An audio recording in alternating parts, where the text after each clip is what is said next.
This is Club Penguin. It was an incredible virtual world where players would choose their own penguin avatar, waddle around, and meet new friends. There would be weekly updates to the game which added items and things to do, along with special parties that happened just about every month. The game went on to become bigger than anyone had expected, and now it acts as a nostalgic memory to fans who grew up with it. A lot of people already know Club Penguin and what it's about, but not as many are aware of how it actually came to be. This wasn't actually the beginning of an online penguin world. No, we gotta go back a few years. Everything begins with this man, whose name is Lance Priebe. You may better recognize him as Rocket Snail, but basically, Club Penguin would not exist in any way, shape, or form if it wasn't for him. The very first seeds of the game were planted in 1999 when he had an idea to create a multiplayer strategy game surrounding nature's flightless birds, but why exactly did he go with penguins? Well, it's because he glanced at a Far Side comic. That's pretty much it. Anyway, his first idea was Snow Blasters. He ended up making a title using the font that would later become Club Penguins, but the actual game production for this didn't go too far. He wanted to take things one step at a time, especially since his end goal was to eventually create a massive online multiplayer game. So instead of going all in and starting Snow Blasters from the ground up, he decided to start with an experiment. And so I welcome you to Experimental Penguins, the first playable example of what Club Penguin would become. Launching in July 2000, this was Arsenal's first test of a virtual world created with Flash 4. Around this time, he had also created a small game called Ballistic Biscuit, which featured a human in a tube jumping over various obstacles as he was pulled by a boat. Arsenal wanted to incorporate this into his Penguin MMO at some point in time. Anyway, Experimental Penguins is as basic as you can get. There's no need to set up an account since you just type up a name and hop right into the virtual world. By clicking your penguin and then somewhere else on the screen, you'd be able to walk around anywhere and talk to others who are online at the same time. The snow room is entirely white, while the North Pole room adds this, "Oh my god, that's revolutionary!" Crash site is also a pretty basic room, but then you got this snow tracker over here. In terms of just gameplay and exploration, that's all there is to Experimental Penguins. It was only a small test, but Arsenal would quickly get things developed as time marched forward. 2003 is when Penguin Chat entered public eye, and while it's still considered an experiment, you could tell that everything was improving to be more like the Club Penguin we all know today. Technically, it's called Penguin Chat 2 because Experimental Penguins is looked upon as Penguin Chat 1, but yeah, just know that it was a development from the first basic experiment. This game launched in early 2003 with more features than ever before. You're greeted by a title screen saying, "Waddle around and meet new friends in this easy-to-use multiplayer web toy." Here, you actually have the ability to make your own account to keep logging back on with your same penguin, which led to more consistent players coming back for more. Once again, you'd enter a world filled with white, but a few design changes were made to make it a much better experience. For example, now you just had to click on the screen for your character to move, whereas before, you'd have to click the character and then somewhere on the screen. Penguin Chat 2 also added a new way to talk, plus you could use special emotes and do other actions like throwing snowballs. Cool! The Penguin Band was officially introduced here, who would become key members to the final version of Club Penguin. Now it's only natural for what comes next to be Penguin Chat 3. That released in March 2005 and was the closest thing to Club Penguin without actually being Club Penguin. You make an account, choose a color, and then join the island. If you compare this to Experimental Penguins, the world just feels so much more alive. Entire rooms were designed instead of just simple white backgrounds, and you could actually do stuff. There may have not been a whole lot of content, but this was a huge step up from Arsenal's previous games. Also, keep in mind this was only considered a chat room featuring penguins. There were very few customization options like items. Penguin Chat 3 was still considered a small experiment, despite building off all the ones that came before. Now let it be clear that while Arsenal was a major player in creating all this, he wasn't the only guy who ended up making Club Penguin a reality. It was only with the help of several others over the years that he could come this far at all, and he got a talented team of people to help. Lane Merrifield and Dave Crisco, who worked alongside Lance at New Horizon Interactive, helped create Club Penguin. Another important person on the team is Chris Hendricks, who is also known as Screenhog. He joined in early 2005. Now, these experiments proved to be successful, so everyone here, along with all the others who would eventually be part of the Club Penguin team, banded together to craft ideas for the official game. What if we take some of the same stuff you're building and kind of just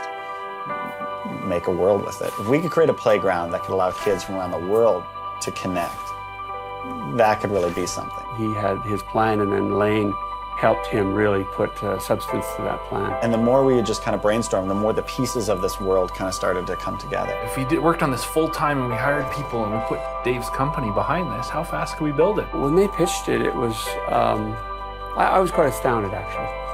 Now, before it would be considered fully live, there was beta testing in August 2005, along with a special beta test party next month. This became known as Club Penguin's first ever party, and included the rarest item in the game that was only ever offered once, the beta hat. And finally, after the years of hard work getting to this point, Club Penguin officially launched to the world on October 24th, 2005. The small experiments along the way were essential in making this game the best it could possibly be, and knowing just how big Club Penguin became, I think Arsenal and his team did an absolutely incredible job. There are still so many behind the scenes secrets and fun facts we don't know about the game while it was active, but here's some good news. If you guys are interested in learning more, Screenhawk has his own YouTube channel. He talks about lots of fun details that went into the making of this iconic Penguin world. I really love his videos, and I would definitely recommend checking that out. So, in the summer of 2005, a few months before Club Penguin even officially launched, the entire staff that was involved with the Club Penguin project decided to go on a staff meeting.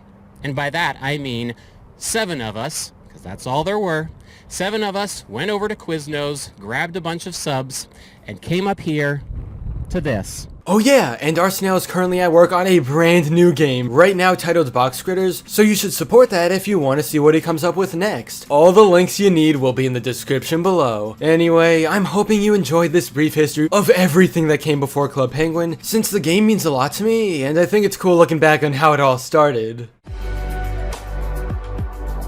But anyway, that's all for this video. Subscribe for more awesome cartoon videos. Give a thumbs up and comment below, let me know what you think. Thanks for watching, and I'll see you guys next time.